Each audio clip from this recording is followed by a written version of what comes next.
ការបើកសម្ដែងអំពីព្រះជាម្ចាស់ដោយខ្លួនព្រះអង្គផ្ទាល់ប្រហែល 3,500 ឆ្នាំមុនអេស៊ីបបានទទួលគ្រោះកាចធំចំនួន10ពីព្រះនៅពេលនោះប្រទេសអេស៊ីបគឺជាប្រទេសអ្នកមាននិងមានឥទ្ធិពលដោយសហរដ្ឋអាមេរិកសពថ្ងៃនេះព្រះចង់ឲ្យមនុស្សមកពីគ្រប់ប្រទេសក្នុងពិភពលោកត្រឡប់មករកព្រះវិញតាមរយៈជនជាតិអ៊ីស្រាអែលម្យ៉ាងទៀតទ្រង់ចង់ឲ្យអ៊ីស្រាអែលក្លាយជាប្រទេសសង្ឃសម្រាប់ព្រះនិងមនុស្សទាំងអស់ព្រះបានហៅលោកម៉ូសេពីគុម្ពបន្លាដែលឆេះនៅលើភ្នំហោរ៉ែបហើយមានបន្ទូលថាព្រះជាម្ចាស់នឹងស្ដាប់ការរងទុក្ខរបស់ជនជាតិអ៊ីស្រាអែលនៅក្នុងប្រទេសអេស៊ីបហើយនាំពួកគេចេញពីប្រទេសអេស៊ីបទៅកាន់កន្លែងដែលមានទឹកដោះនិងទឹកឃ្មុំហើយទ្រង់បានតែងតាំងលោកម៉ូសេជាអ្នកដឹកនាំរបស់ពួកគេព្រះបានមានបន្ទូលប្រាប់ម៉ូសេថាស្ដេចស្រុកអេស៊ីបមិនអនុញ្ញាតឲ្យជនជាតិអ៊ីស្រាអែលចាក់ចេញពីស្រុកអេស៊ីបឡើយរហូតទាល់តែព្រះសម្ដែងការអស្ចារ្យដោយព្រះហស្ថដ៏ខ្លាំងរបស់ទ្រង់លោកម៉ូសេនិងលោកអូរ៉ុនបានប្រាប់ប្រជាជននៅអ្វីដែលព្រះជាម្ចាស់បានមានបន្ទូលហើយប្រាប់ទៅស្ដេចអេស៊ីបប៉ុន្តែស្ដេចអេស៊ីបមិនបានស្ដាប់តាមលោកម៉ូសេទេហើយក៏មិនអនុញ្ញាតឲ្យពួកគេចាកចេញដែរដូច្នេះព្រះបានចាត់គ្រោះកាច10យ៉ាងមកលើពួកគេដើម្បីធ្វើឲ្យពួកគេដឹងថាទ្រង់ជានរណាទី1ព្រះធ្វើឲ្យទឹកក្លាយជាឈាមទូទាំងស្រុកអេស៊ីបដោយរកទឹកមិនបាននៅក្នុងស្រុកក៏មានការច្របូកច្របល់យ៉ាងខ្លាំង2គ្រោះកាចដោយសារកង្កែប3ទ្រង់ធ្វើឲ្យធូលីដីក្លាយជាចៃ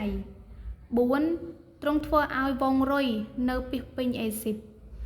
5ទ្រង់វាយសម្លាប់វងសត្វរបស់សាសអេស៊ីបដោយជំងឺ6ទ្រង់ធ្វើឲ្យកើតមានបោសយ៉ាងសាហាវដល់ពួកអេស៊ីប7ស្រុកពោពេញដោយផ្គរលាន់និងធ្លាក់ព្រិល8គ្រោះវេទនាដោយវងសត្វកណ្ដូបទី9ភាពងងឹតអស់រយៈពេល3ថ្ងៃក្នុងស្រុកអេស៊ីប10ការសម្លាប់កូនច្បងរបស់មនុស្សនិងវងសត្វទាំងអស់ក្រោយពីបានឃើញគ្រោះកាចទាំង10ស្ដេចស្រុកអេស៊ីបបានអនុញ្ញាតឲ្យជនជាតិអ៊ីស្រាអែលចាកចេញពីស្រុកអេស៊ីបមានការ3យ៉ាងដែលជាកិច្ចការរបស់ព្រះជាម្ចាស់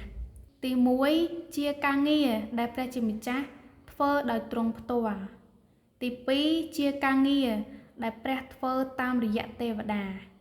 និងទី3ជាការងារដែលព្រះធ្វើតាមរយៈមនុស្សប្រសិនបើមិនមានការងារតាមរយៈមនុស្សនោះកិច្ចការរបស់ព្រះមិនអាចសម្រេចបានទេមូលហេតុដែលគ្រោះកាចទាំង10យ៉ាងត្រូវបានកើតមានលើប្រទេសអេស៊ីបគឺដោយសារផារ៉ោនមិនស្គាល់ព្រះយេហូវ៉ាដូច្នេះព្រះបានបង្ហាញឲ្យស្ដេចស្គាល់ទ្រង់តាមរយៈគ្រោះកាចទាំង10យ៉ាងព្រះបានបើកសម្ដែងនៅឥទ្ធានុភាពនិងភាពស្មោះត្រង់របស់ទ្រង់ហើយទ្រង់បានបង្ហាញយើងថាបើយើងរឹងទទឹងនឹងព្រះដោយផារ៉ោននោះយើងនឹងត្រូវទទួលការបំផ្លាញជាមិនខាននេះត្រូវបានបង្ហាញដល់ស្ដេចស្រុកអេស៊ីបនិងប្រជាជនដើម្បីឲ្យពួកគេបានស្គាល់ព្រះបន្ទាប់មករឿងរ៉ាវនេះបានបង្ហាញជនជាតិអ៊ីស្រាអែលបានឃើញជនជាតិអេស៊ីបបានទទួលទណ្ឌកម្មពីព្រះហើយរឿងនេះផងដែរក៏បានបង្ហាញឲ្យមនុស្សជំនាន់ក្រោយដឹងថាព្រះជាម្ចាស់ជាព្រះពិតព្រះមិនបានរំដោះជនជាតិអ៊ីស្រាអែលចេញពីស្រុកអេស៊ីបដោយសារទ្រង់អាណិតពួកគេទេតែនេះជាផែនការរបស់ព្រះដែលឲ្យប្រជាជាតិអ៊ីស្រាអែលក្លាយជាសង្ឃដើម្បីណែនាំប្រជាជាតិជាច្រើនក្នុងពិភពលោកឲ្យស្គាល់ព្រះក្នុងស្រុកកូសែននៃប្រទេសអេស៊ីបជាកន្លែងដែលជនជាតិអ៊ីស្រាអែលរស់នៅប្រសើរជាងរស់នៅទីរហោស្ថានហើយគ្មានហេតុផលដែលត្រូវចាក់ចេញពីទីនោះឡើយព្រះបានប្រើស្ដេចផារ៉ោនដើម្បីបណ្ដាលឲ្យអ៊ីស្រាអែលចេញពីស្រុកអេស៊ីបគោលបំណងពិតប្រាកដគឺធ្វើឲ្យជនជាតិអ៊ីស្រាអែលបានចាក់ចេញពីស្រុកអេស៊ីបបន្ទាប់ពីចាក់ចេញពីអេស៊ីបអស់រយៈពេល50ថ្ងៃពួកជនជាតិអ៊ីស្រាអែលបានមកដល់ភ្នំស៊ីណាយ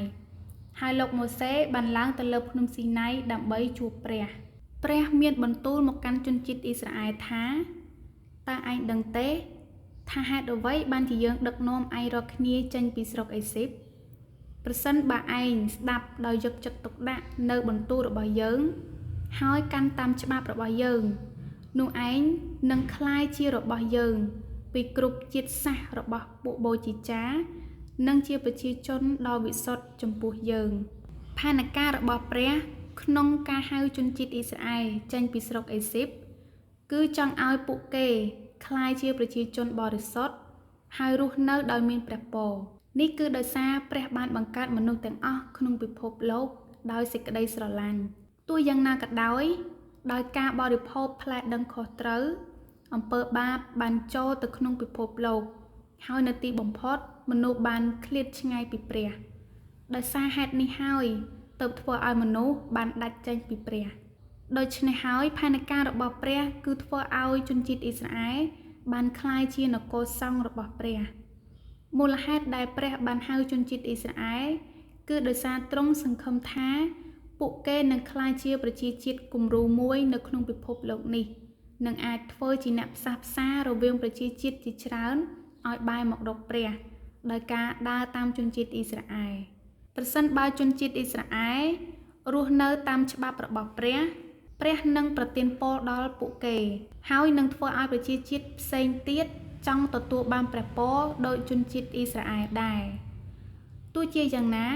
រហូតមកដល់សប្តាហ៍ថ្ងៃនេះជនជាតិអ៊ីស្រាអែលមិនយល់ពីផែនការនិងប្រតិយរបស់ព្រះឡើយយើងជាគ្រីស្ទៀនជាសង្ឃថ្មីនៃនគរព្រះដូច្នេះហើយយើងត្រូវតែដើរតួនាទីជាអ្នកណែនាំនិងជួយមនុស្សផ្សេងទៀតដែលមិនស្គាល់ហើយមិនធ្លាប់ឮព្រះបន្ទូលរបស់ព្រះជាម្ចាស់ឲ្យបានស្គាល់ព្រះបានប្រទានច្បាប់ដែលមានកម្រិតទាបដល់មនុស្ស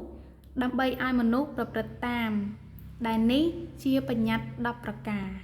គោលបំណងរបស់ព្រះជាម្ចាស់ក្នុងការនាំពួកអ៊ីស្រាអែលចេញពីទឹកដីអេស៊ីបគឺចង់ឲ្យពួកគេក្លាយជាប្រជាជាតិបរិសុទ្ធនិងជាគំរូសម្រាប់ណែនាំមនុស្សនិងប្រជាជាតិនៅលើផែនដីដែលមិនស្គាល់ព្រះជាម្ចាស់ឲ្យបានស្គាល់ព្រះអង្គតាមរយៈពួកគេ